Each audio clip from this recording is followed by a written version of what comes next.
Okay. Very good morning. So first of all, congratulations for those who have cleared prelims. It used to be never a tradition to congratulate those who are clearing prelims. Now we have to congratulate those who are clearing prelims, right? So that is the stage we are in right now. So in this session, I am going to talk about a very important aspects of mains preparation. So what are the things that you must do and you should not do during these 3 months of preparation, which is very crucial. So there are some mistakes which people do that I have observed year after year, and those who attend my session take away few things and implement. Some people don't attend and they might hear from friends, I don't know, right? So I am just going through essay papers and the topper scores, and also last year the toppers scores especially. Have you gone through those scores? The mains plus interview scores. You might have gone through, right? So what is the highest score in mains? Highest score in mains? No. So 901 was the highest score in mains, right? The second highest score was 876 in mains. So in 2022 civil services mains highest score was 901, that is rank 1, and then the next highest score was 876. The third highest score was 873. So top 10 863, right? Rank 100 805. So rank 100 written score in mains is 805 and rank 1 score is 901, nearly 100 marks difference. So rank 1 interview score is 193, right? Rank 100 interview score is 190. So at 995 we have rank 100, right? And there are many 995, like there are like 6 995. So 995 we have rank 100, and then 1094 rank 1, right? And then if you look at rank 1 marks, essay 137, GS1 121, GS2 130,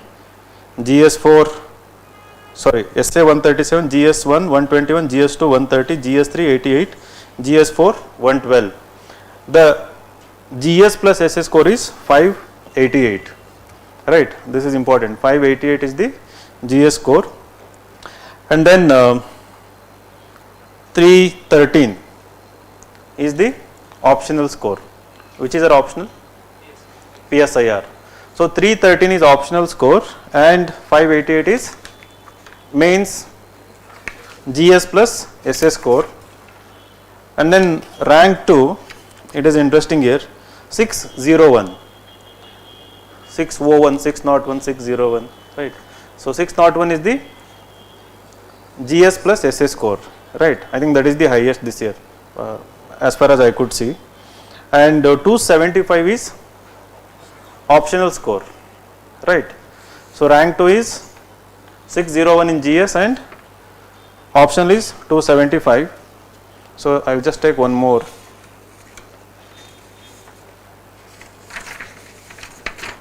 Rank 5 again 578 is the GS and SS score, and optional 283. Optional is 283, right? So why I was discussing this score, why I was mentioning this score is that now the foremost mistake, the significant mistake that candidates do nowadays after prelims is that giving more time for optional in these 3 months, giving sometimes disproportionate time for optional, mainly because last 4-5 months you were not in touch with optional. So there is little fear that you are out of touch with your optional. So what people do, they start giving so much time for optional in these 3 months, right? So that mistake must be avoided. So right now, whatever be your position, you might have completed optional coaching you must have optional notes. You might have written mains last year and might be having optional notes ready. So I believe your focus with respect to optional should be only two things right now. One is last 10 to 15 year question papers, right? Solve them in and out. Every keyword in last 10 to 15 years of, irrespective, it doesn't matter which optional, it applies to every optional.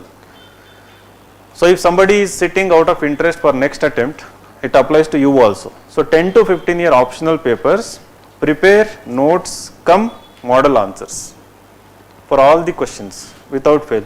So it might take 20 days, 30 days, 40 days for you, but it is worth doing. Literally 60 to 70% of questions will get repeated, right?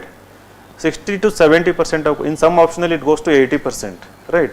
So not in any optional less than 50%. 10 to 15 years of papers you solve, you have nearly 60 to 70% of answers ready for this year mains, right? And when you have answers for 60 to 70% questions already prepared, right? And then if you can just go and reproduce them, these answers should be best in terms of content. Best, what do you mean by best? The jargons, the language, the concepts, the diagrams, the case studies, whatever it is, must be sourced from primary sources, the textbooks. Again, not from your own previous notes or from the coaching notes. That can act as the base, right? Ensure that individually everyone, even if you have formed group of 3 members, ensure that individually your optional notes is unique to you, in a way that your examples are different, your case studies are different. Maybe you can use your creativity to create your own set of diagrams, right? Depending on which optional you have, right? So this is must. The second aspect of it is enroll for a test series, right? Again, my suggestion is that you can enroll for a test series, but you need not join a paid test series, right? So the purpose of joining test series is practice, and if it is humanities subjects, it is to get the synopsis, right? So you can enroll, you can enroll or you can borrow 1 or 2 test series, question papers and their model answers, and try to be good with them as well, right? So 10 to 15 years previous year questions plus at least 2 test series question papers and their synopsis, and you must write at least 8 to 10 full length tests. Sectional 6 and 4 full length tests. So these 4 full length tests should be in a simulated manner, like morning one, afternoon, maybe one you can keep it in the last week of August and one in the first week of September, right? So this is what you need to do for optional. So don't complicate it further. Even if you are new to optional, like I was just interacting with one person, like he hasn't done optional, right? Might have read basics, but I think this will still work. Some of the concepts you may not understand. Maybe you can watch videos, you can read book to understand those concepts, right? Maybe you can go and consult your teacher. But this is the smart strategy. The reason is that your target in optional should not be 300 plus. It is foolishness. So don't compare yourself with rank 1, right? It is better to have ambition, right? Now rank 1, if her score was like rank 2, you see the 601 is the right, and optional score is 275. So now what is the difference between her marks and here 25 marks. So if rank 2 had scored 300 in optional, she would have been 301 in optional, let us say 300 in optional, and instead of 187 in interview, if she had scored 197 in interview, if she had scored 197 in interview and 290 in optional, she would have been rank 1. Got it? So I think this is the common sense you need to understand deeply. So what people do is that, somewhere they still carry forward the mindset of 2017, 18, 19 optional trend. At that time people used to give, the UPSC used to give 350, 360 even 370 in some cases, optional papers. So everybody used to have the target, like mathematics I have, let me target 360. Kanishak Kataria, what is his name? Yeah, so he scored 360 plus, let me do that. So there was one Lakshmi, rank 45, she scored 365 in Anthro in 2017 or 18. So let us target, please overcome that mindset, be satisfied with somewhere 270 to 275, even 250 is fine, right? How? Like in GS plus essay if you score, let us say 550, right? And even if you score 250, it comes to around 800, right? Plus 197 in the interview, you were in top 100, right? 250 in optional, 850 550 in GS plus essay, which is achievable. I'll tell you how to go about it. Plus 197 in interview, again which is achievable. 197 in interview is achievable. Year after year we have done that. It is just that you have to start early, rigorously for interview preparation. So I'll briefly talk about that also in the end, right? So the optional related, it is clear, right? So ensure that you do read. Again, when you go through these previous year papers, you will know that which topics are important. So in those topics, dig deeper, right? Gain little more depth. So what is the meaning of depth? Having perfect concepts, conceptual clarity, perfect examples, source from both the static and any related dynamic part, right? So try to be very good with those concepts, repeatedly revise them, try to write on those concepts repeatedly. So when you have like 20 odd questions in paper, right, you cannot equally spread your answers, the quality wise. So that is what people try to do, in a race to complete the paper, they try to do equal justice to all the questions. So unknowingly. So instead of that, you should choose those questions you can really play well, you can really put the best content, and it is those answers which actually lift marks of the entire paper, right? So optional related is fine, right? Yeah. Now coming to the GS part, right? How do you score 550 plus or like even 601? So our scores in like 601, how did she score? 131 in essay, okay. 104 in GS2, 131 in, GS1 104, 131 in GS2, 94 in GS3 and 141 in ethics paper, right. So 141 in ethics paper, 94 in GS3, 131 in GS2, 104 in GS1 and 131 in essay. Now just write, I'll give you targets, like what should be your target this year main. So write like 130 in essay for yourself.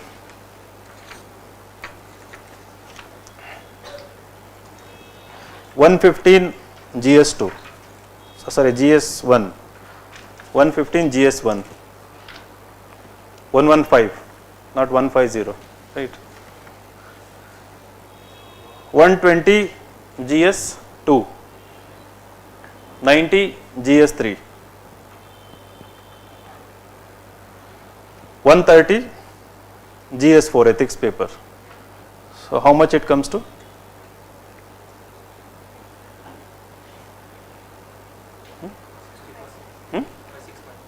565, okay. So 565 and then you put like 260 in optional. I was wondering, that's what. Okay, yesterday I had given the same number and like CSAT. You attended only comprehension.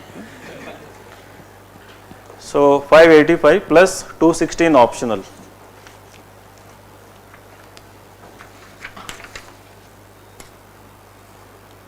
So what is the total? 845.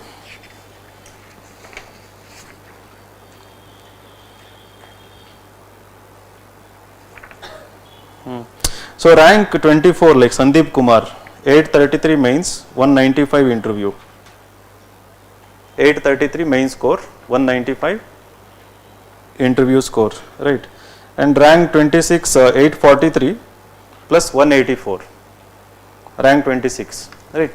So what you are looking at basically is that being in top 50, right? So that should be your target. Now the big question mark is, how do you achieve it? Optional, there is a way forward, right? So even if you do the exercise I told you, like worst case you will score 240 marks. 20 extra depends on your creativity, little bit of extra effort that you put, right? It is achievable, 260 is achievable, right? Now coming to GS paper, achieving like 570 to 580 marks. So now let us start with the essay paper, right? How many of you watched my essay sessions before last year mains? Okay, good. So I had done few classes, right? And then I was going through this year essay toppers essay. His name is Gautam Vivek Nandan. Right.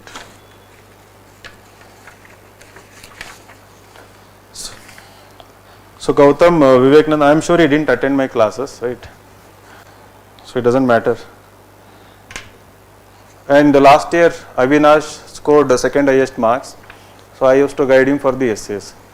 Now what I have noticed is that in nowadays last 2 to 3 years, people who are scoring highest marks in essay papers, what do they have, right? So what are the qualities, what are the features that they show there in their essays, right? Have you gone through his essays, anyone? No, it is available like Vision IAS, right? So Gautam Vivek Nandan, they literally own all the toppers, right?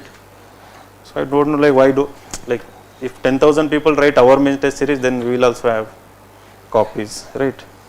So I hope that day comes sometime in the future. All it requires is first rank, right? Institution, if it gives first rank, then herd, everyone will enroll, right? So but anyway, I am very happy for Vision IAS. So, okay. So now Gautam Vivek Nandan. So when I was reading his essay, right? So last year, why I asked about my session is that I told people to make your essay original, right? What do I mean by original, being original? So there are two aspects to being original, right? One is you have your own style of writing. Your own style of writing. It is not, mimicking someone else's writing. It is not adulterated because somebody told you to write in some manner, right? Somewhere because of your own reading habit, your own writing habit, the way you think about all the issues and all the things, you have developed your own style of writing. That is most important. Being original means having your own style of writing. The second aspect of being original is that having your own set of ideas and examples, which is not borrowed from other toppers' essays or from the coaching material or from anyone's value material or whatever it is, right? And there is another third aspect also. Again, it is related to the first aspect, the way you look at the topic, the way you think about the topic, right? Trying to bring a original perspective on the topic, right? Is also forms originality. So you look at the topic in an unconventional way, right? In your own unique way that you have developed over the years because of your own analytical thinking, critical thinking, right? Now this originality aspect, which comprises this broadly three components, must be present in your essay. If that is absent, then you are not going to score in any case above 110 in the present scheme of things, right? So any presence of one of these three elements, maybe original content, you might somehow pull till 120, 130, right? And then if you have original way of looking at the topic, interpreting, maybe you can add another 510. And then if you have original style of writing, right? Your own style of writing. What is the meaning of original style of writing? You might have your own sense of humor, right? So you know how to bring satire here and there in a healthy way, right? Maybe you can use healthy sarcasm here and there, right? So you have developed a narrative style of your own which reads like a story rather than reading like a collection of ideas, mix of examples, compartments, right? So I don't know from where people started writing in essay dividing any topic into two parts, pro part, against part, in the end some random suggestions, way forward, it should be properly implemented, awareness should be created, right? There also no originality, like you write random because somebody has told you, in the end essay must end with some suggestions, way forward. Before that there should be pro topic, against topic, and writing against a topic, people think that is originality, right? No, it is not like that. So anyway, like Farid sir is going to conduct one essay program, so we have discussed, and more or less he is going to talk in the same way. So what I am trying to say, right? So maybe you can sit in one sample class, if you like you can enroll to, that is up to you, right? But more than, again, even if you enroll in the class, even if something is taught and trained in the class, you have to still develop your own originality. It applies to all the courses, all the courses. We have bridge courses, IAM, they are all wonderful courses, you can enroll, but don't rely exclusively on the content that is given, that is again suicide, right? If most people sitting in this room who are qualified for mains, if you are going to sit in this single room in the main center and going to write similar content, right, very few of you are going to get selected for interview, right? Every copy should be distinctive, every copy should have your own set of different example, and then there is a last dimension to this, how do you differentiate is the presentation. Now the presentation is the least, the most ignored part of the entire UPSC answer writing practice of preparation itself. Nobody cares about presentation. Now I was just looking at his handwriting, right, it is so beautiful, it is so easy to read, it actually invites me. It invites me, it encourages me, it motivates me to keep reading. The presentation and the narrative style, right? And the kind of examples. So in the session I had talked about using, from where do you get this originality, original thinking extra? I recommended people to read books.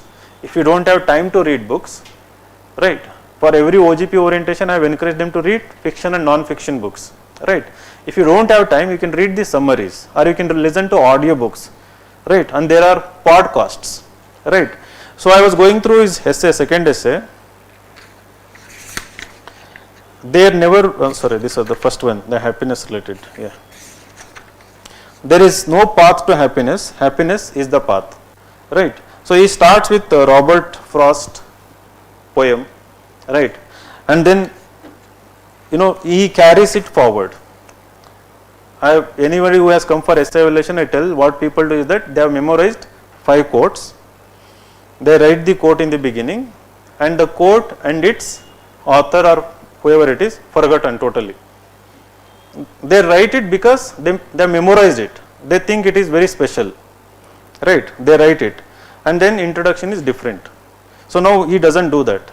He has mentioned the quote, right? And then he says that these wonderful lines by Robert Frost pose a peculiar question, right? Is the road less traveled the road to happiness, or is it the path of happiness, right? It instantly invites me, like, it doesn't create compartments in the beginning, Robert Frost, now I'm not impressed. When somebody only writes the quote and then from the quote he is trying to derive a question, make the reader think about it, right? So that is the originality I am talking about. It happens only when you have actually read about Robert Frost. So day before yesterday I was talking to a girl, she wrote an essay, similar thing had happened. It was a quote by Rumi, right? Wound is the place where the light enters, right? Wound is the place where light enters, something like this. So I asked her, do you know Rumi? She didn't mention Rumi. I asked, do you know Rumi? No. I have read the name but I don't know. See, somebody has given a quote, somebody is the most accomplished author or a poet of his times, right? And that personality has a story behind him or her. That personality itself is a story, right? And that personality has said something because they have their own philosophy, right? And their own philosophy is again influenced by the philosophy and thinking of their predecessors. There is another lineage, the story behind them, right? Show little curiosity when you are trying to know the codes. Look at the author, who is the person, briefly read about the person, briefly read about the works, the books they have written, right? So most of the people write, those who write non-fiction might have written fiction, they might have written anthology of poems, they might have written short stories, they might have written essays also, right? And there is a huge amount of work, like Arundhati Roy, after writing fiction she has written non-fiction, then she has written series of essays, maybe extreme and radical, but you look at their work, there is a personality and there is their view and philosophy about the world view. You don't have to do research here, just little extra curious to know about these individuals and their stories. What it does is that you will not just write quote and move on, right? From quote you will also write something about them or their philosophy, and that results in a flow. And then moving forward, he also somewhere, so he goes in a philosophical way. The essay, to begin with, optimism is a key to happiness. The attitude of considering the glass half full helps one in being happy. In her book, Wise and Otherwise, Shri Sudhamurthy stresses upon this very fact. Think positive, be happy. It naturally comes, the book, author and name. It may be Sudhamurthy book, but I haven't seen anybody writing about Sudhamurthy books. I have seen writing about Sudhamurthy, right? It has become a cliched example, but you can improvise by mentioning her book and what is the central idea in the book.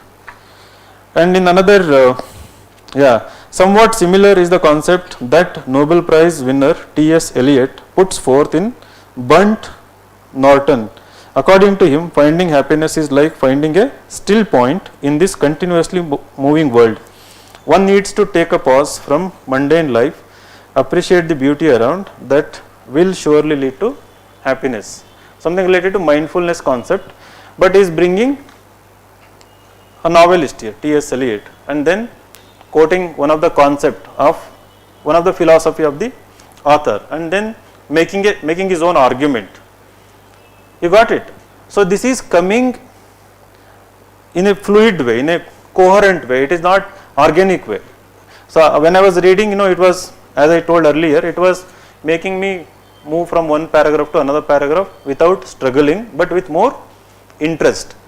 So that is the level of writing you have to develop if you want to score 145 plus, but 130 plus is achievable. How do you go about it, right? You have to have target of at least 30 to 40 essays, in my opinion, right? So try to write at least 30 to 40 essays on diverse topics. And last year essay we saw that there were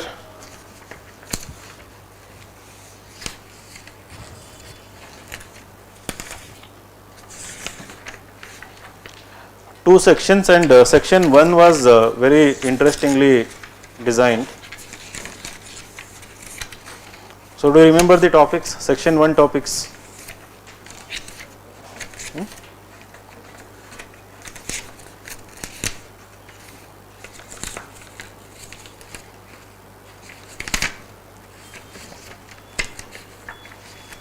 Oh, I don't have the essay question paper. Anyway, so the first topic was the forests are the best case studies for the economic excellence. Forests are the best case studies for the economic excellence. Second topic was the poets are the unacknowledged legislators of the world. Third topic was something related to what? History is a series of victories won over scientific man over romantic man, right? The fourth was the ship topic, I think, the ship is not meant to be, yeah, the ship is safe in harbor, but that is not what it is built for, right? So there are 4 topics in section, and the next section, the first topic is when best time to repair the roof is when the sun is shining. So all 4 are philosophical topics in the section B. So first 3 topics, if you closely observe, the first topic is a combination or confluence of 2 concepts, that is environment, ecology and economics, right? Earlier they would focus on one of these concepts. There would have been a topic like before 2017-18, maybe on democracy, on media, or on economy, or IR, right, or climate change. Now they are bringing entirely 2 entirely different disciplines, one economy and then ecology or environment together, right? In a the topic sounds like a philosophical topic, but it is not truly philosophical. Second one, similarly, something English literature versus political science, not versus 2 plus political science, English literature, poets, or maybe philosophy, or English literature plus political science. The third topic, science versus again literature, or romanticism, idealistic way of thinking, or that's what, like what daydreaming kind. So something related to literature again, or kind of movements we have in different disciplines. So here feel free in these kind of topics, if you are going to choose, first you should have knowledge of English literature, right? Except topic 1, English literature knowledge is must. And I am not asking you to read English literature in a way that English literature people read, right? Just minimal. So there are books called classics, right? So identify 5-6 world famous novelists from the classics era, similarly poets. Just read the summary of those books, right? And get the central, don't look at the facts when you are reading these books, right? Search for interesting ideas, interesting perspectives these people have brought in their books, right? So again try to read about the storyteller himself, as I said earlier, a little bit, again not doing research. So do it individually, like you may like novels like for example George Orwell 1984, Animal Farm, those kind of novels one might like. Some might like more kind of like what, more hopeful, positive kind of novels written by some more authors. So you can choose based on your mood and your thinking, your personality, and try to use them, personalize them in your essays, right? In a right context you must use them. So similarly poets also, I have seen people using the Rabindranath Tagore poem. I have seen in hundreds of essays the same poem, what is that famous poem? Yes? The where the mind is without fear, right? So people memorize and so happy that I know Tagore's poem and I will write it. They don't know that there are hundreds of people who are doing it. Again, Tagore has written the Gitanjali is a very small book, right? You'll get for 80 rupees. You see on Amazon. You just buy that Gitanjali, right? You look into other poems in the book, right? And if you have touch of Kannada literature, there is a book of Speaking of Shiva by A.K. Ramanujan, right? It is the beautiful translation of all the vachanas. So it's the most beautiful translation of all the vachanas in a very unique way, right? So like when you read it, repeatedly read it, you will fall in love with the way it is actually expressed, right, through couplets or poems. So you can anybody can buy it, the Speaking of Shiva, right? Instead of translating in your own words, Basavanna, Rakkamadi, Vachana, you can actually read this book. Even that is also small book. It is available for free download. Speaking of Shiva. So you can just search in the Google. And similarly, you can identify poets. The easiest way to identify the most important people in literature is that look at the Nobel literature list, right? Nobel Prize for Literature 1901 to 2022, around 120 plus people are given Nobel Prize in Literature, right? identify like 4 or 5 female authors and male authors, right? And in the Nobel citation itself, in their website, they would have given like 3-4 paragraph of why this work is significant. So what are the core ideas they have reflected, they have expressed repeatedly in their works. You can just extract from there. So everybody can have different set of authors, you can start mentioning them. And then again, mere mentioning doesn't work. As I told, it should be organic. You have to internalize, you should fall in love with literature, right? And the second aspect, the first 3 topics, the second and third topic have English literature component, you can use it. Second topic is purely only if you have strong English literature knowledge, you should have attempted it, not by merely memorizing 3-4 poems. That is wrong. So fourth and other 4 topics, they also have a psychological dimension if you closely observe, right? So the psychological dimension is what most of the people ignore in their essays, right? It is related to human emotions, the topics, right? It is also related to the human qualities, human behavior, human thinking, human mind, right? But choose the themes, choose the concepts in these topics, right? What is the core concept within this topic related to psychology? And again, when I say psychological concept, this is not like core psychology what optional people read. It is something based on your curiosity, what you should know on day-to-day basis, just to express it in a more authentic way, right? So authentic way in the sense, in a way like when you speak in terms of psychology, right? So that sounds more authentic, more conceptual. So try to know such concepts related to psychology as well, right?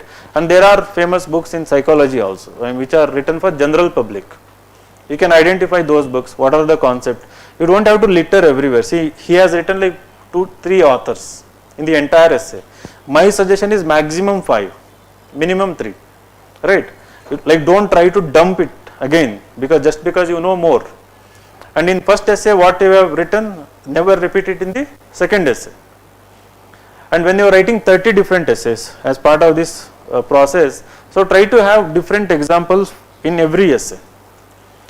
Just because that is what people don't put extra effort. First 3-4 essay they have collected example, later essays they keep repeating the same example. In the real examination, the same thing happens again. So ensure that your topics are unique. And 2 more dimensions in any essay, one is literature related, second psychological, the third one is sociological, right? So most of the topics you can never write without coming up with sociological dimension. I am not talking about your conventional social, political, economic, the pestle approach. Do away with that pestle approach of compartmentalizing your essay, right?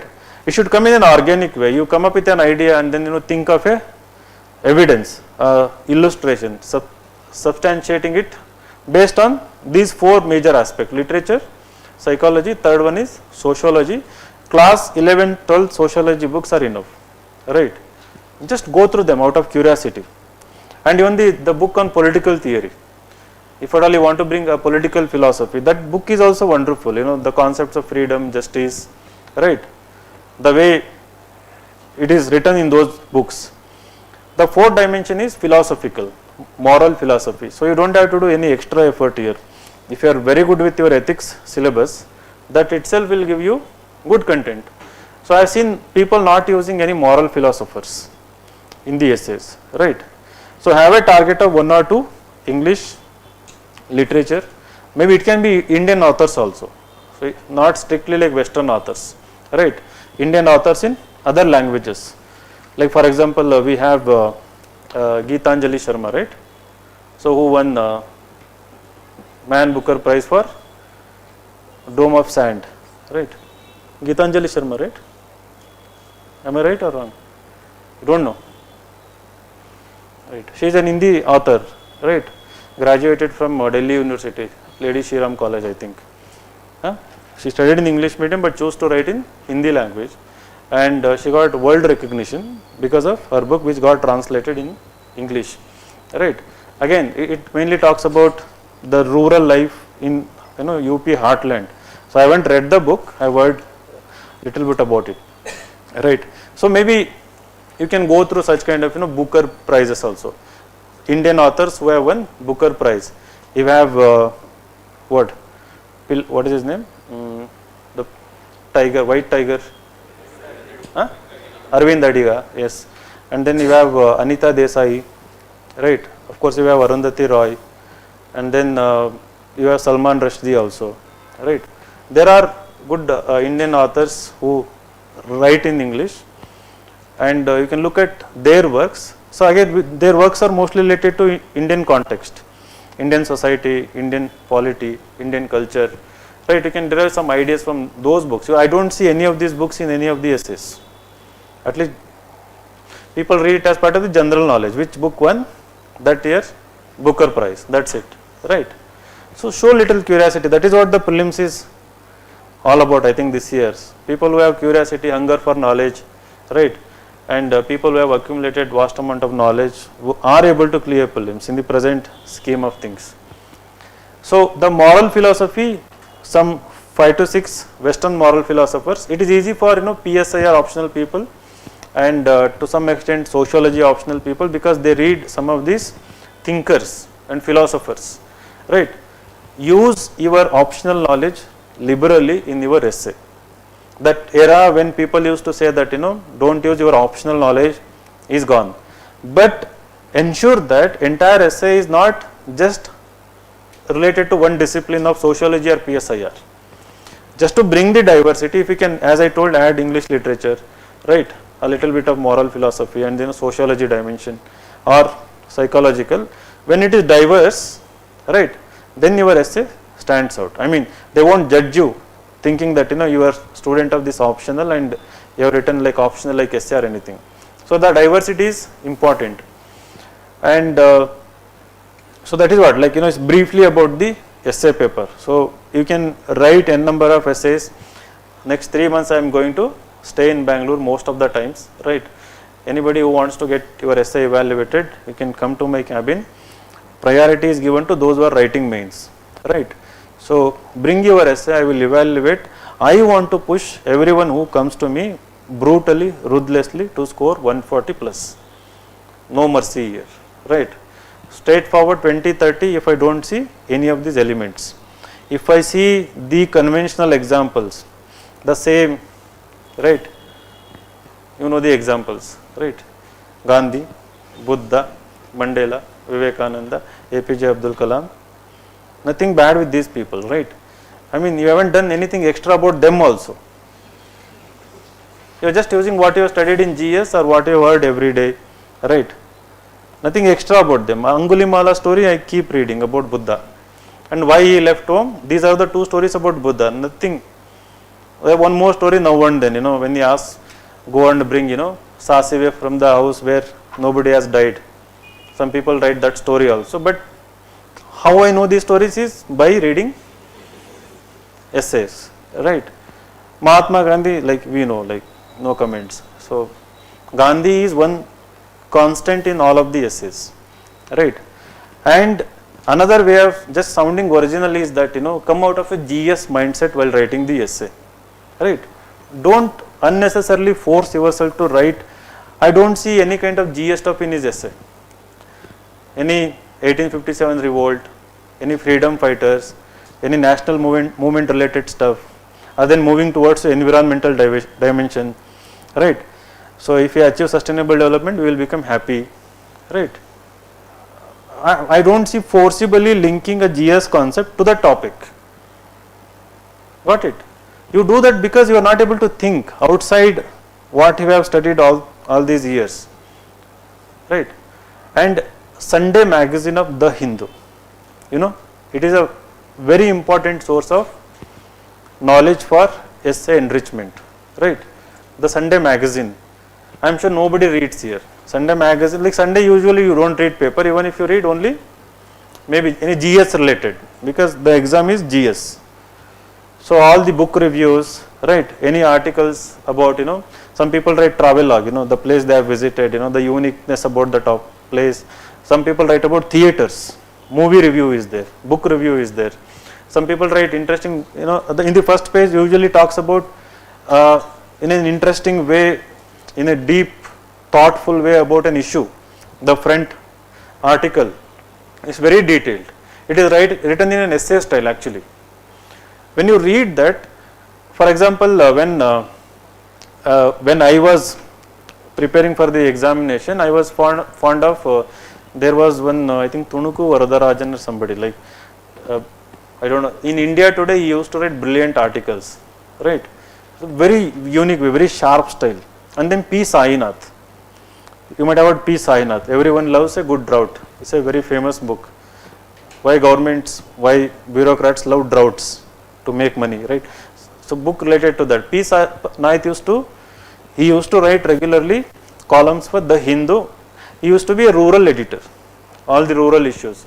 So his way of writing was very sharp, right? So I was influenced by those two authors. Like when I was writing for my Insights on India was my personal blog. I used to write all random stuff, radical stuff before it got converted into UPSC website. And then in my essay also I used to bring that kind of, I put my marks card on. So I wrote an essay on SEZ, boon or bane.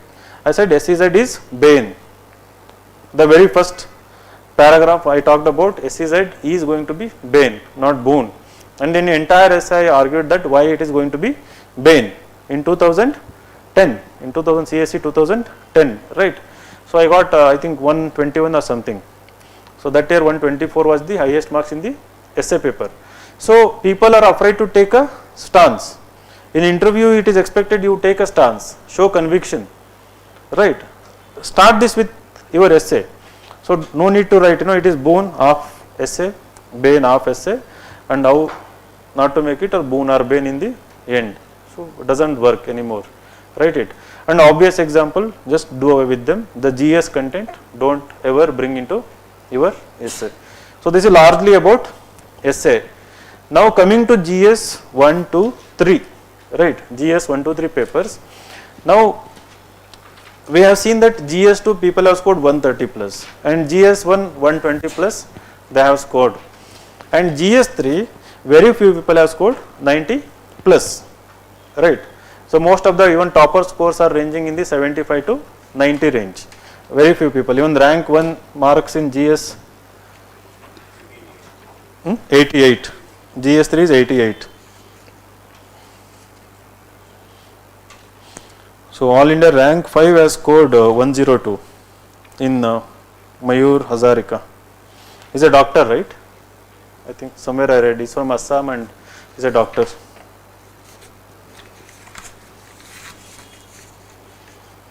So all India rank 3 again 100 in GS 3. The total score is 580.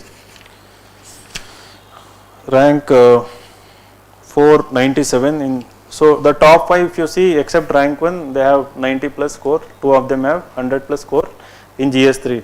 Now what is the score, what is the secret to score highest like 120 plus in GS 1 and let us say 90 plus in GS 3? What do you think is the secret? So those are written mains, given interview.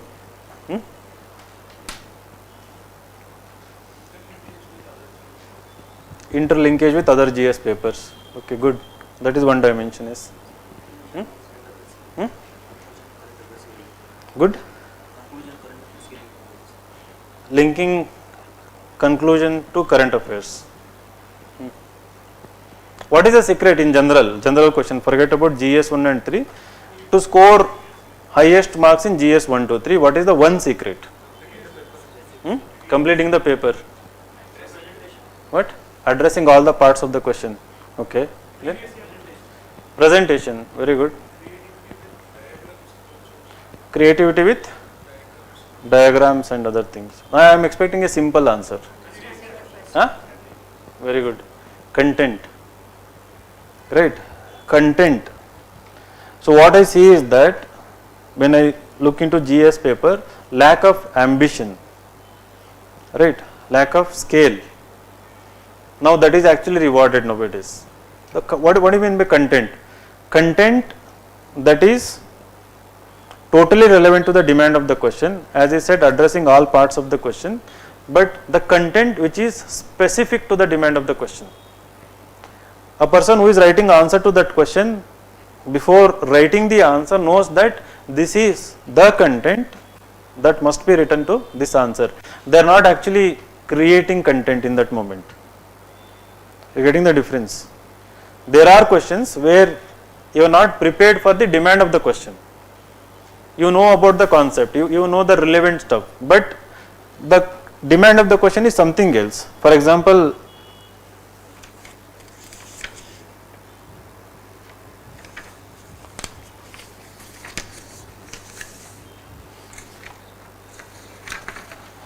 how will you explain that medieval Indian temple sculptures represent the social life of those days? Right. I will repeat. How will you explain that medieval Indian temple sculptures, not the temples, the sculptures represent the social life, not the socio-economic life, social life of those days? Right. This is the question. So now you might have, as part of art and culture, might have read about temple architecture. Within temple architecture, you might have read about sculptures. Right. You might be knowing few examples of the sculptures. The question is not straightforward. Right. It's not asking discuss the nature, form of Indian temple sculptures of medieval time. That's a straightforward question where you can mention few sculptures and talk about the nature and form of those sculptures. Now it is linking with the how do they represent the social life of those days. So there is a specific demand in the question. Now you know the first part, you know the sculptures, name of the sculptures, right, their structure, form and everything, maybe who sculpted them, maybe you know few things, but do you know the story behind them? Right. How do they represent, not influence? The question is not about influencing. The story behind them is they represent a story, the social life. So this is very unlikely in the examination scenario. Right. Some people who with history optional might have read it. Some people with keen interest and curiosity in history, when they are reading about temple architecture, might have read it, observed it in the same textbook. It will be there somewhere in the NCERT. Right.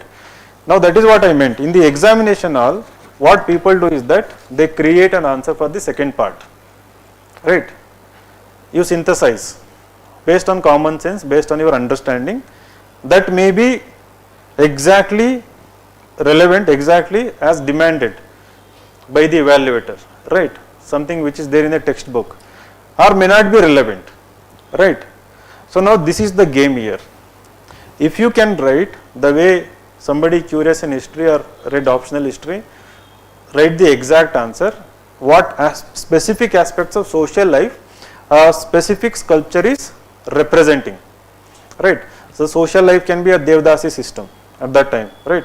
A social life must be kind of exploitation, varieties of exploitations. Right. So which sculpture you want to mention? So then there may be discrimination between upper class and lower classes, the social life at that time. Right. Maybe kind of what we see, untouchability, ostracization of some section of people.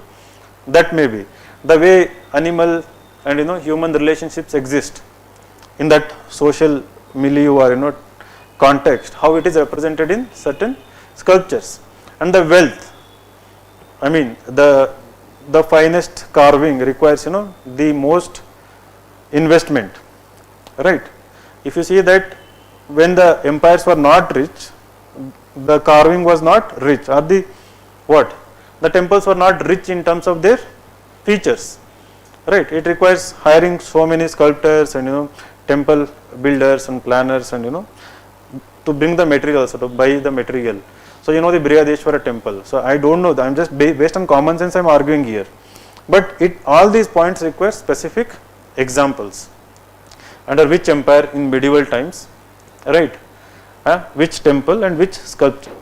So in prelims we have witnessed that the certainty is required. You should know the fact to know the answer, to mark it right. So in mains, the same demand exists. You cannot write a hollow answer, a superficial answer, something you make it up and then move to another answer. So that is why ensure that when you are preparing for the examination, don't try to again spread across to know each and everything. Know a few areas, right? Try to gain depth in them. So now there was a trend when optional content was, if it was written in GS answer, it was punished. Optional content, if it was written in the GS paper, it was kind of punished. So we used to say don't bring optional knowledge in GS. Now it is actually the requirement, but not to the optional like super specialization level.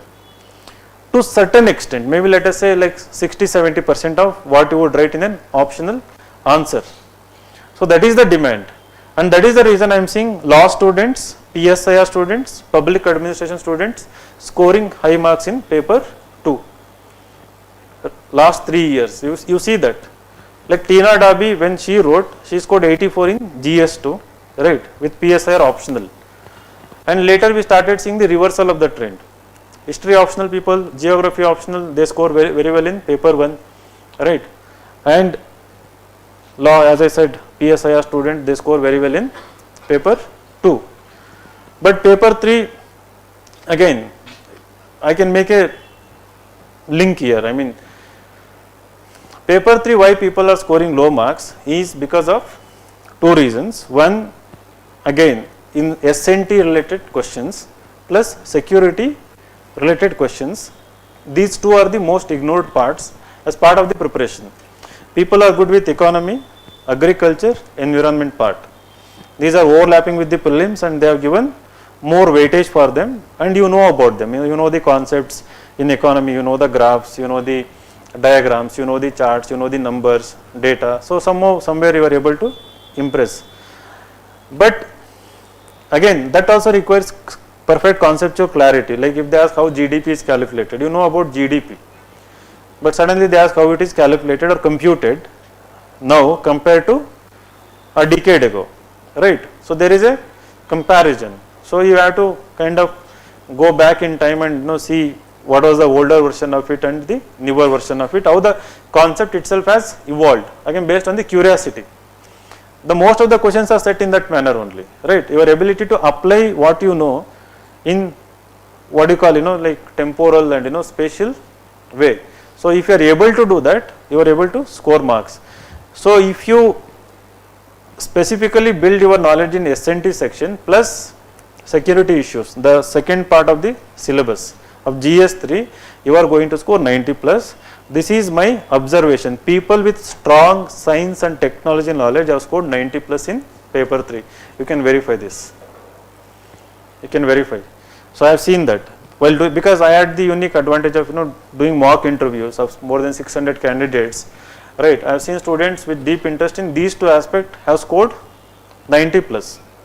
So last year I was interacting with one IIT Bombay guy. He gave mock, but I think he didn't improve his rank this time.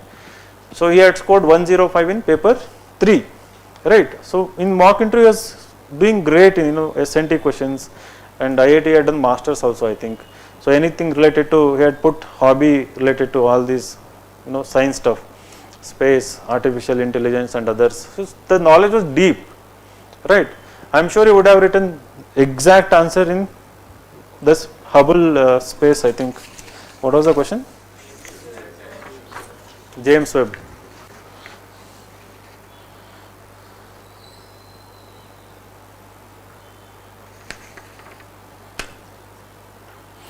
Like what is the basic principle behind vaccine development? How do vaccines work? What approaches were adopted by the Indian vaccine manufacturers to produce COVID-19 vaccines? It's a pure biotechnology question, right? It requires you to write diagrams, right? How mRNA vaccine is manufactured, what is mRNA? You have to write the diagram here, right? And then the basic principle behind vaccine development. Through diagram you have to explain what is the principle behind vaccine development. Can you write the diagram of virus, right? Can you write the diagram of RNA, whatever it is, right? So I think I don't think people write diagrams in SNT answers. Those are written mains. Very few people with good biotech, maybe doctors would have written diagrams in this answer, scored well. Launched on 25th, so this is for 15 marks, okay, this vaccine question. There are 3 parts. Launched on 25th December 2021, James Webb Space Telescope has been much in the news since then. What are its unique features which make it superior to its predecessor space telescopes? You cannot just write on the James Webb here. Can you mention 2 to 3 predecessor telescopes as well and talk about the improvements, maybe in transponder? What is the improvement in transponder? What is the improvement in the lens? What is the improvement in the camera? What is the improvement in the solar panel? Whatever it is, a transmission ability to transmit signals. What is the latest technology it might have written? Can you list them and then compare with previous telescopes? It requires specific knowledge. What are the key goals of this mission? Like see, it's 5 parts. So what potential benefits does it hold for the human race? The last one is your creativity. Maybe you would have read about it. Potential benefits for the human race. Maybe you have some space here, maybe a 50-60 words you can write about, what are the possible benefits, only if you know the why this telescope was actually sent to the space, deep space, right. If you know the first part, you can answer the last part. So now people would have read about James Webb Telescope, why it was sent. Now you have 4 to 5 parts in a question, right. If you do well in these questions, if you don't fake your answer here, people have the tendency to fill the page. I need to fill it, university mindset, right. I have to fill it. So don't try to do it here, right.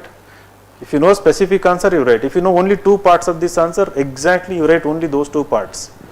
You don't have to again fake, you don't have to just fill the page. So the best bet is to know about these things. It is directly part of the syllabus, the space, right. It is there, the word space is there in the syllabus, right. Am I right? So you can minimize, you can, based on last 2 to 3 years, anything related to space, have the habit of visiting NASA website. It is a most wonderful website, anything related to space missions, in general science also. National Geographic website, right. So if you visit National Geographic website, these 2 answers, you will get straightforward answers, these 2 questions. So don't try to rely on the Hindu or anything, you can just out of curiosity, you can go through this. And IDSA website for any security issues, Institution for Defense and Defense Studies and Analysis, IDSA. Now it is named as I think Manohar Parnikar Institution of Defense Studies and Analysis, right, IDSA website.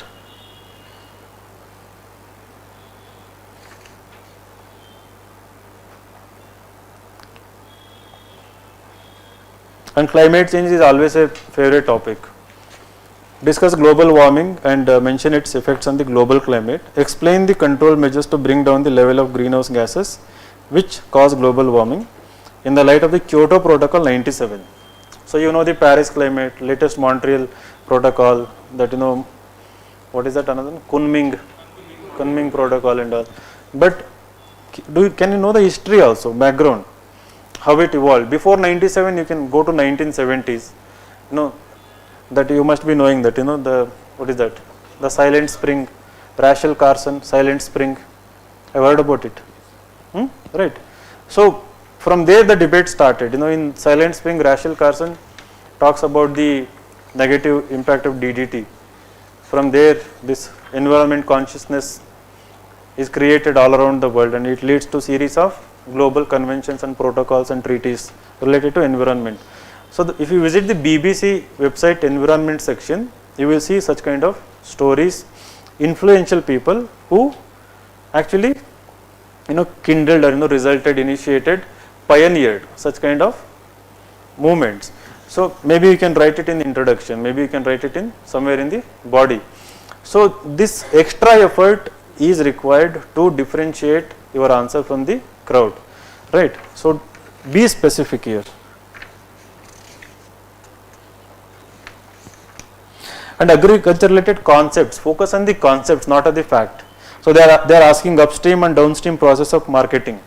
You know the marketing, what are the concepts? Maybe agri students may be knowing it, but what about others? integrated farming system. Know the concept, not to the level of prelims knowledge.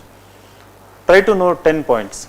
So in general, if I have to put for 150 words, if you are writing 10 points, give 10 examples.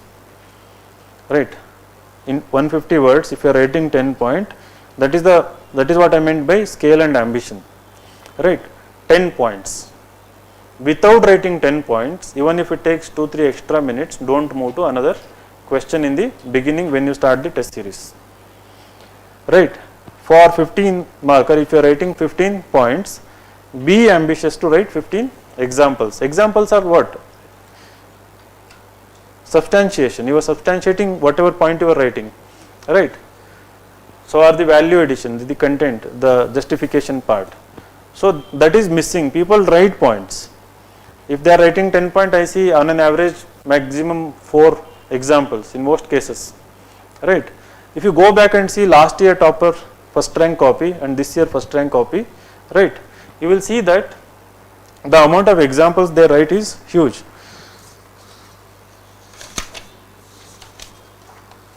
This is the our IPM student Garima, rank 9, Goyal. So she wrote all IPM tests, I think. Yeah. So one is the presentation is impeccable. Okay. And I see lots of numbers and the flow charts. So this quality depends on at what stage they had written. If they had written now, it will not be that good. If they are written just before the mains, it will have lots of examples and content. So I see that lots of examples wherever you see boxes and all, they are the examples.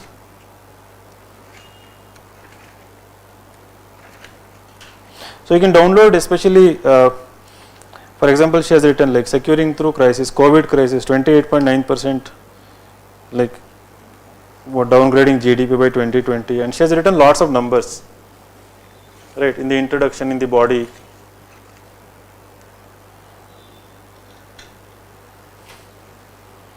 I see lots of numbers in economy related answers, right, percentages, numbers.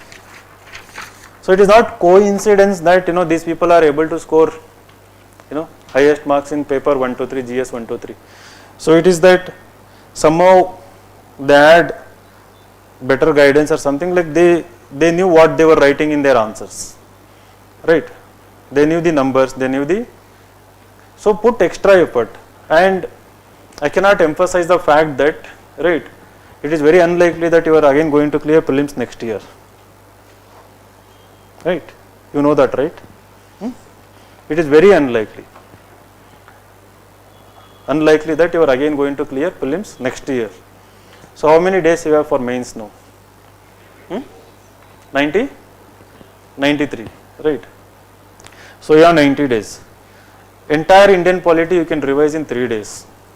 That is the level you have achieved right now after studying intensely for the prelims. Entire Indian economy maybe 5 days, environment 4 days, right? Don't get scared that 90 days is less time. Conceptually, right, you are already good when it comes to knowing the concept. It requires what it requires. The process from now onwards is that cementing them, knowing for sure, knowing for certain that this is it. For this question, this concept, this is the exact statement, this is the example. Not just knowing. The second mistake, the first mistake I talked about optional. Second mistake what people do is that, biggest mistake, even now people are in the race of knowing things, making notes, attending courses, right, knowing. So trying to gain it. This is not the time for acquisition of knowledge, it is time for showing it off in your answers, right. So let us say that you have made notes for climate change. So let's say 3-page notes you have made for climate change, starting from how it started, the climate science, climate justice, the concepts, all the negotiations, India's targets, how much we have met, all the numbers and everything, all the protocols, you have made notes. Now let us assume that a 4-part question comes. So in your understanding, how did the climate change debate started, right?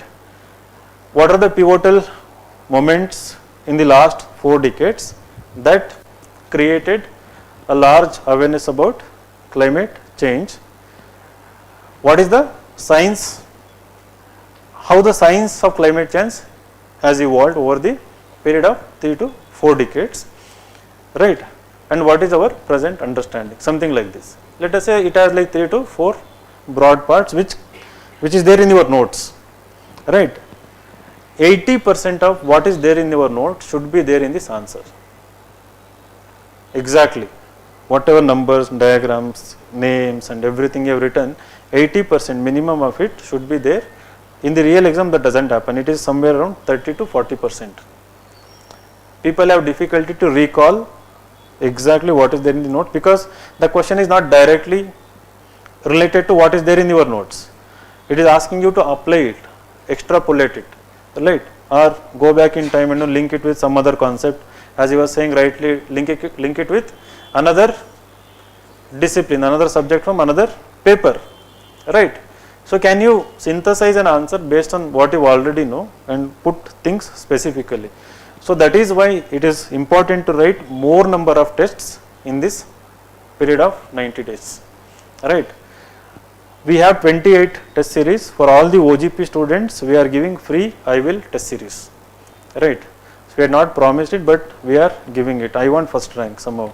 So for others we have discount. For other poor people, if you want, I can give discount, right? Don't worry about it. But do enroll. And again, we have put entire I will question paper and synopsis for 100 rupees. If you want just practice, you can do that also, and you can bring your copies for sample evaluation, few answers and few essays now and then.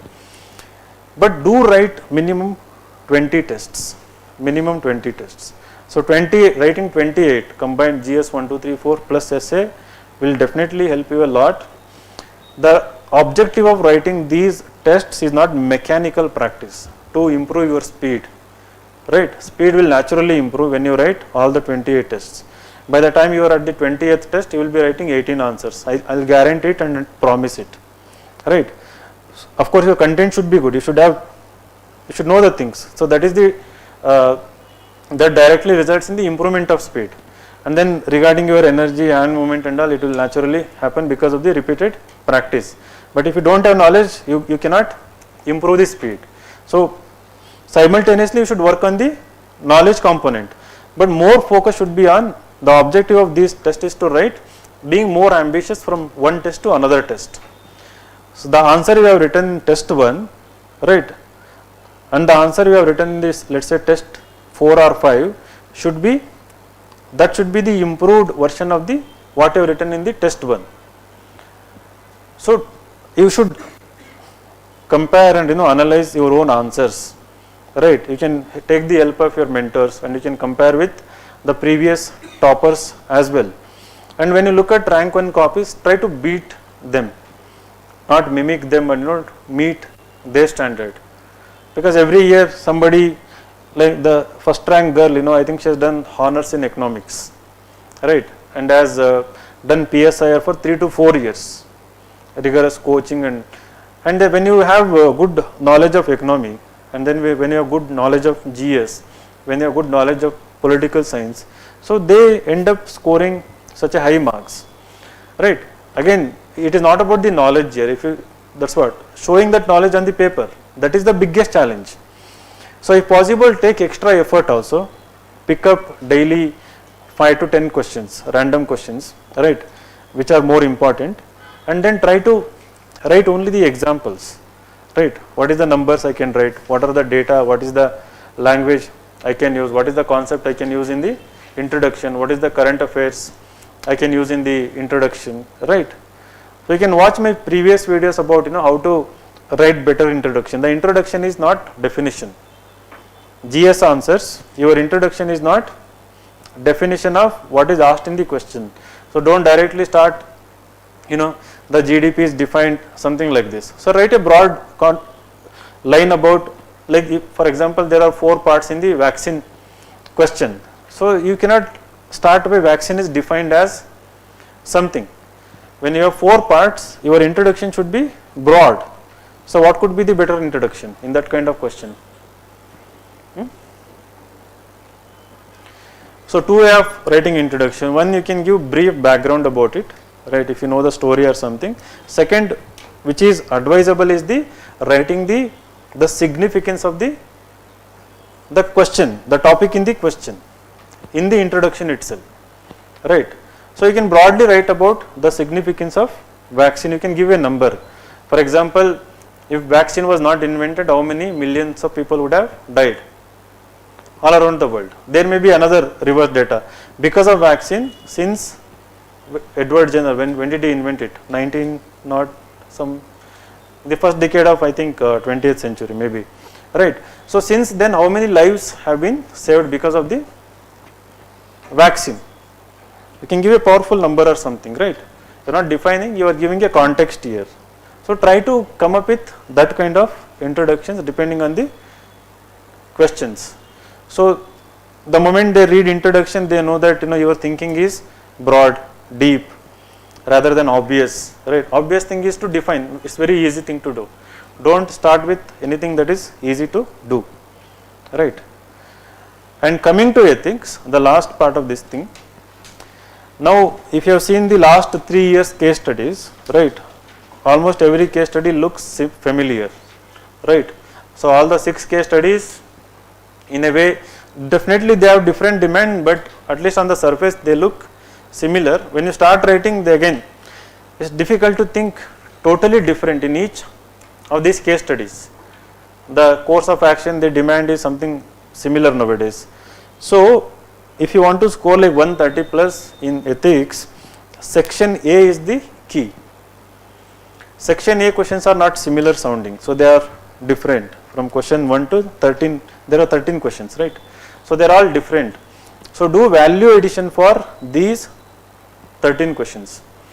Just like in essay, try to have your own set of unique example, concepts. Firstly be very good with your basic concepts, right. So for that, last 10 years section A questions of ethics papers, right. Prepare your answers, identify the key word from each and every question.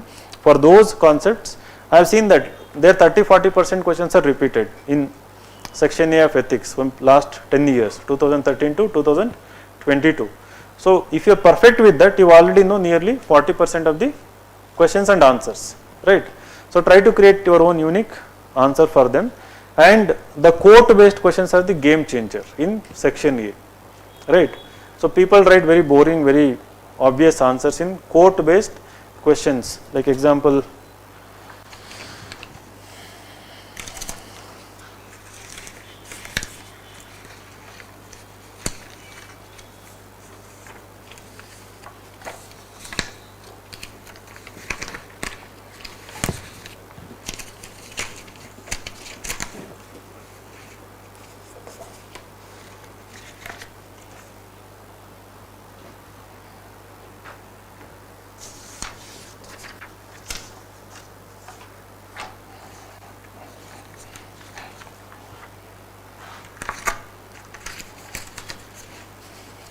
does anyone have paper for this? Can you just mention the quote based question from last year ethics paper?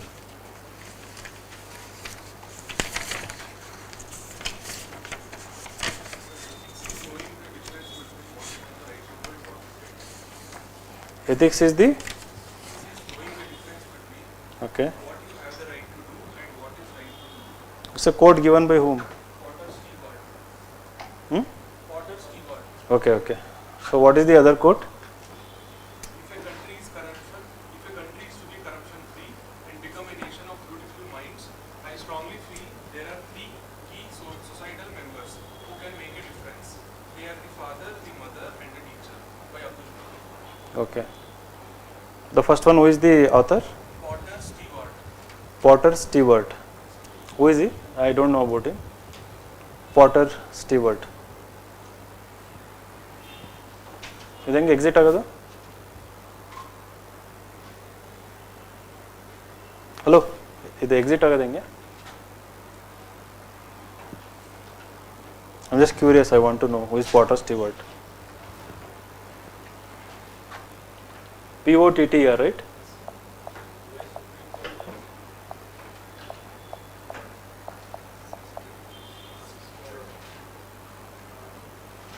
He's only, right?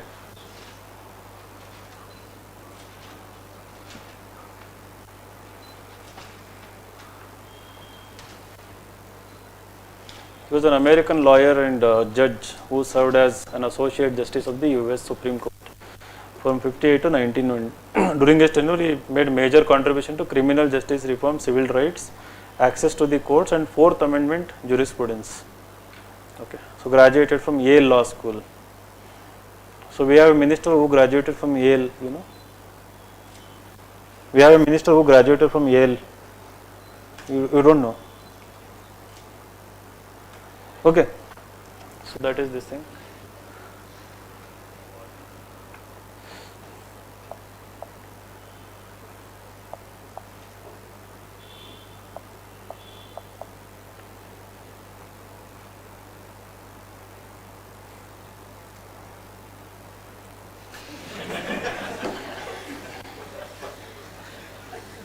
So that is a sponsored ad, the first one.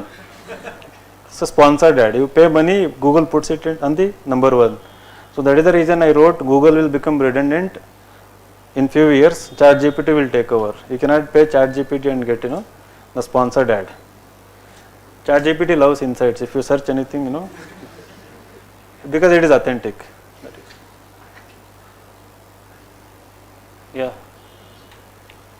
Here it is. So ethics is knowing the difference between what you have the right to do and what is right to do. Potter Stewart, right? So now, if you knew the story about Potter Stewart, which we just briefly saw, American judge, worked on the civil rights, Fourth Amendment jurisprudence, something like access to courts. So 3 key points we saw that, right? Criminal justice. Yeah. So ethics is knowing the difference between what you have the right to do and what is right to do. Something what right you have to do something and what right to do. So the rights given to you by the constitution, right? And what is the right thing to do? Something may be beyond constitution, something arising because of your conscience, right? Your ability to judge what is right and wrong because of your personality itself, because of your how you have grown in different circumstances, what is the literature that you have read, right? So that is the difference here. Now if you can add value based on who the author is, if you can write in the introduction specifically, this quote was by this eminent jurist, a judge, right, and who worked on something, and then followed by you can bring the concept of justice itself, right? So what is the concept of justice and how you can link it with the what is justice? Being fair to everyone. Being fair to everyone is doing the right thing, giving the right verdict, right? So that is what it's about. Constitution might have written something. The judge has to go through each and every aspect of the case and then deliver verdict within the purview of the constitution as well, based on the ethics and based on the past jurisprudence that is available, right? So if you know the context and if you can write, I am sure that answer will get around 6 marks. You got it? So that is the point I was talking about. In court based case studies, the first thing, try to know the people, right? And try to know the context. If you don't know about the people, at least the context, right? So try to instantly link these kind of questions to the concepts. That is why I recommended you to read the political theory book. Concepts like freedom, rights, duties, justice, and create an answer. That answer stands out because it conceptually very sound. But what people do is that they write 2 stories here, right? An individual has this right, but he does something wrong. So that is one part. Individual has some right, so he does the right thing in this situation. So the question is justified, right? So that is the very not a intelligent answer to write in the examination, right? So if you want to bring a story, first give the context, then write the concepts. After that, through story, try to give kind of inference you have made about the question, not merely justifying the question, right? Have thought about its interpretation, the figurative aspect of this thing. So if you want to convey that through story, then bring the story, not to merely justify the quote. It is useless, there is a waste of space and your energy and words that won't fetch you any mark, because it is obvious that you know the meaning. If you have passed prelims comprehension in CSAT, they know that you know the meaning, which you can make it clear in briefly, right? Again, what is the point of again making it clear through two examples, right? You are getting this point, right, all of you? Did you just get what I told? It's very important. So don't repeat that mistake in these kind of questions. So APJ Abdul Kalam is favorite, Dalai Lama we have, judge your success by what you do, what you had to give up in order to get it. Good. So Tirukkural, so Tiruvalluvar, so these are two, again then Plato, Socrates quotes are also there. So last 10 years you identify all the people whose quotes are given, read about them, right? And you go through the book of political theory, the quote based answers you can, because these are related to core ethics and the freedom and rights and justice and those concepts. There was one question on John Rawls' concept of justice some 4 years ago. So straightforward question from NCERT it was, right? So that's it, like section A is your way to score 130 plus marks. Got it? Any doubts? Section B, case studies. Regarding speed, the section B, what is happening is that they are giving big case studies. Big case study, the story is obvious, but you are forced to read huge case and then come up with an answer. So in case study, the speed is important. For that I had recommended even last year. Now we have a repository of around 72 case studies, 66 case studies by last 10-11 years. So every week take 6 case studies and try to read within 1.5 hours. Ideally it should be completed in 1 hour 45 minutes, right? But try to complete in 1.5 hours these 6 case studies. That is regarding the speed. So you have to practice. Otherwise in real examination, if you have heard from the people who wrote mains last year, you will hear that majority of them have left at least one case study. If they have completed case study first, they would have left 2-3 questions in section A. Completion of paper in ethics paper will easily get you 10 bonus points compared to your competitors. Easily 10 extra marks, just because you write anything in case study, at least worst case they will give 5-6 marks, right? Section A 3-4 marks. So you are easily getting 10 marks by just complete bonus marks I am talking about, right? Maybe you would have written to the extent of 95, 90. So 10 extra marks, should I tell you the value of 10 extra marks? No, I like to read these numbers. I will tell you one specific number.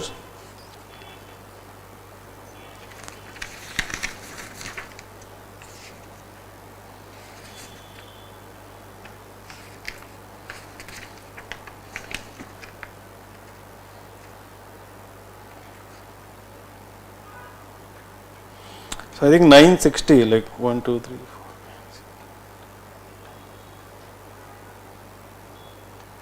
So there are 17 candidates who have scored 960 marks.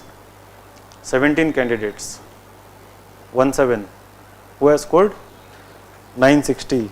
So rank 426, rank 412 to rank 426. 412, 412 to 426, they have similar marks combined, mains plus interview, right? That is 960.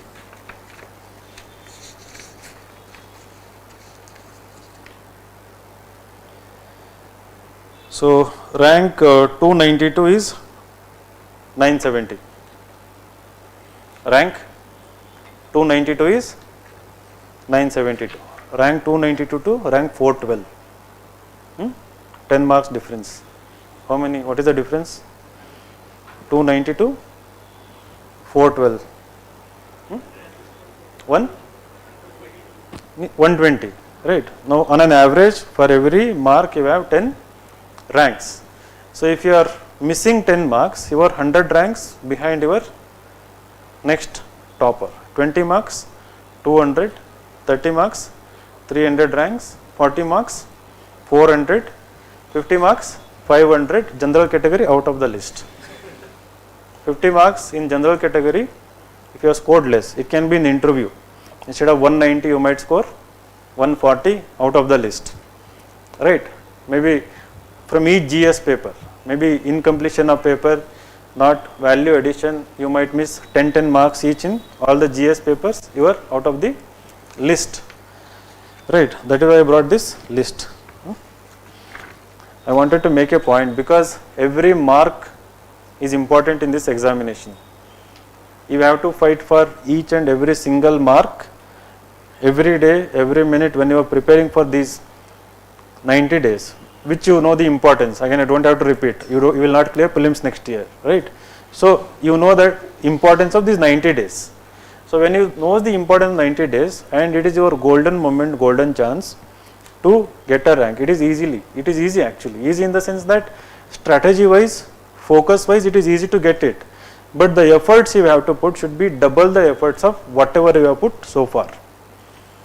Absolutely no scope for any lackadaisical approach, any lenience on your behalf. Give everything you have.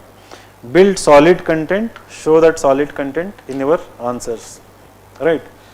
So snatch each and every marks, fight for each and every marks, even in the mock test. Merely reading and making notes and writing will not help you. I mean, you have to fight for every mark from one copy to another copy. That is what I used to see in Jaydev, rank 5 who got. That is what I used to see in rank 1. So Nandini, KR. So why I told her you are going to get rank 1 is that I had never seen such kind of content anyone writing before her, who are my students. I had told her, there is in my mobile I always carry, some people don't believe, right? So there is Vijayawani interview she gave, Nandini KR after the rank. There is Kannada newspaper where she mentions Vinay Kumar sir used to tell me that I would get rank 1. I used to laugh, I would never believe it, right? The reason I was telling her was that the GS 1, 2, 3 content was like superior, right? So that made me tell her that, again when she said her interview went well, I told her, sure shot you are going to get rank 1. Jaydev, I was telling, if you score 290 plus in optional, you are going to get top 3 rank. I didn't tell him rank 1, but top 3 rank. I was essay brilliant and GS2 content was brilliant. GS3 okay, but GS1 was again good. So he was struggling with geography, but with the help of Sudeep sir, he overcame it. Looking at the content, even Avinash, I was hoping he would be in top 10. Even his content used to be very good. Law optional he scored only 259 marks. So I got rank 31. So now I want you to become those students who surprise me. Like, when you bring your copies, I should fall in love with the content you have written, right? I'm not asking you to dump content here. Know the difference. Write content in such a way that it is unique to you. It shows your immense hard work, right? The way you have internalized concept, the way you have remembered concepts, facts. Fact you can remember when you link those facts to stories, certain context, certain situations. In isolation you cannot remember them, right? You will know them when you love them actually, when you use them in your day-to-day discourse, right? So show that kind of answers in whatever you write, and I will tell you which rank you are going to get, right? So wish you all the best, and the journey begins now. And regarding bridge courses and IAM, if you lack content, definitely join them, but you must use that content in your answers, right? If you already have content, no need to join any of these courses, right? So those who started last year, you may need to join. Those who lacked content last year, those who wrote mains, definitely join. That is up to you. We never force anyone. So you can always sit for a demo class, like sit in all the demo classes. If you like them, you join them. But as I told you very clearly, merely joining these courses is not going to help you. You need to show it in your papers, right? So all the best. Thank you.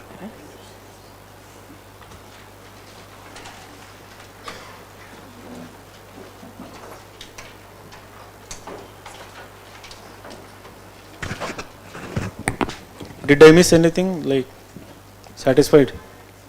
Okay, thank you.